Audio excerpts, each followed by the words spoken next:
नमस्कार, आप देख रहे हैं MRK न्यूज़। आज है 2 मई। बात करते हैं 2 मई की बड़ी खबरों की। जैसे कि आप जानते हैं, कोरोना संकट से निपटने के लिए देश में लॉकडाउन को 2 हफ्ते के लिए बढ़ा दिया गया है। अब देश में 17 मई तक लॉकडाउन जारी रहेगा। इसी बीच गृह मंत्रालय ने कोरोना प्रभावित रेड जोन के लिए नई गाइडलाइन जारी की हैं। गृह मंत्रालय के मुताबिक रेड जोन में कई तरह के प्रतिबंध होंगे। यहाँ cycle rickshaw, auto rickshaw, taxi और कैब सेवा नहीं उपलब्ध होंगी। यहाँ एक ज़िले से दूसरे ज़िले के बीच बस सेवाएं भी बंद रहेंगी। स्पा, सैलून और नाई की दुकानें नहीं खुलेंगी। केंद्र द्वारा जारी नए आदेश के तहत सभी 6 महानगरों दिल्ली, मुंबई, कोलकाता, चेन्नई, बेंगलुरु और हैदराबाद को रेड जोन में रखा गया है। किसी जिले को तब ग्रीन जोन माना जाएगा जब वहां पिछले 21 दिनों में कोरोना का कोई नया मामला सामने नहीं आएगा। सूची में 3 मई के बाद 130 जिलों को रेड जोन, 284 को ऑरेंज और 319 जिलों को ग्रीन जोन में शामिल किया गया है। रेड जोन में बड़ी संख्या में अन्य गतिविधियों की अनुमति होगी। ग्रामीण क्षेत्रों में सभी औद्योगिक और निर्माण गतिविधियां, जिसमें मनरेगा कार्य, खाद्य प्रसंस्करण इकाइयां और ईंट भट्टे शामिल हैं, इनको अनुमति दी गई है।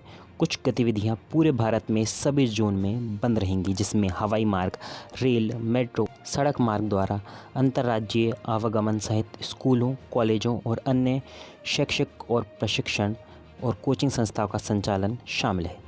ऑरेंज जोन में टैक्सियों और कैब एग्रीगेटरों को केवल एक ड्राइवर और 2 यात्रियों के साथ अनुमति दी जाएगी।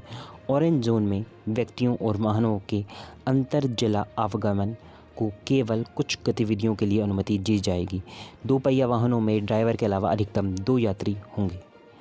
बंद के दौरान स्कूल, कॉलेज, संस्थानों, गेस्ट हाउस, होटल, रेस्टोरेंट, बड़ी सभा का स्थान जैसे सिनेमा हॉल, मॉल, जिम, खेल परिसर, सामाजिक, राजनीतिक, सांस्कृतिक और सभी प्रकार की सभा, धार्मिक स्थान, पूजा स्थल जनता के लिए प्रतिबंध रहेगा।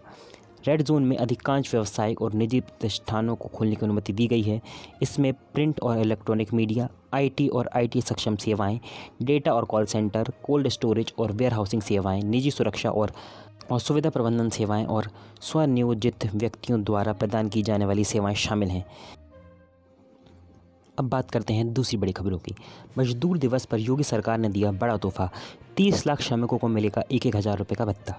उत्तर प्रदेश सरकार ने राज्यों के 18 करोड़ लोगों को राशन उपलब्ध कराने का बीड़ा उठाया है। मजदूर दिवस के मौके पर राशन देने की दूसरी किश्त की शुरुआत की गई।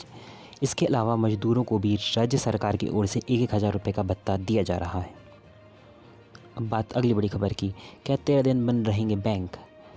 आपको बताते हैं इसकी सच्चाई। हाल ही में ऐसी खबर आ रही है कि मई के महीने में कुल 13 दिन बैंक बंद रहेंगे।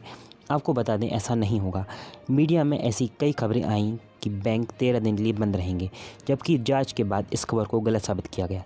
देश के दूसरे सबसे बड़े बैंक पंजाब नेशनल बैंक द्वारा जारी किए गए साल के कैलेंडर के अनुसार रिपोर्ट्स को झूठा पाया गया।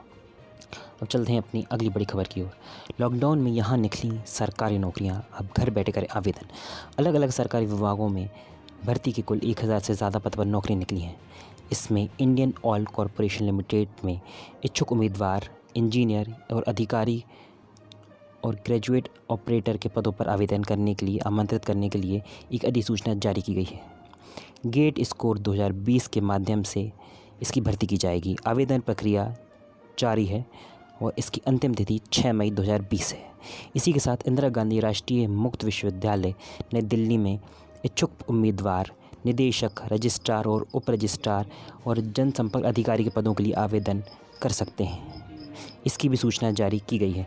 पदों के लिए आवेदन की अंतिम तिथि 21 मई है। अब बात करते हैं अगली बड़ी खबर की। उत्तर प्रदेश और बिहार समेत 5 राज्यों व केंद्र शासित प्रदेशों को राष्ट्रीय स्तर पर राशन पोर्टेबिलिटी की अनुमति मिलने के बाद अब देश के 17 राज्यों व केंद्र शासित प्रदेशों में one nation one ration card की अवधारणा लागू हो गई है। One nation one ration card के अंतर्गत राष्ट्रीय क्लस्टर के साथ 5 राज्यों और संघ शासित क्षेत्र उत्तर प्रदेश, बिहार, पंजाब, हिमाचल प्रदेश और दादरा नगर हवेली तथा दमन व दीव को जोड़ने की स्वीकृति दी। राष्ट्रीय क्लस्टर से 12 राज्य, जिसमें आंध्र प्रदेश, गोवा, गुजरात, हरियाणा, झारखंड, केरल, कर्नाटक, मध्य प्रदेश, महाराष्ट्र, राजस्थान, तेलंगाना और त्रिपुरा पहले ही जुड़ चुके हैं।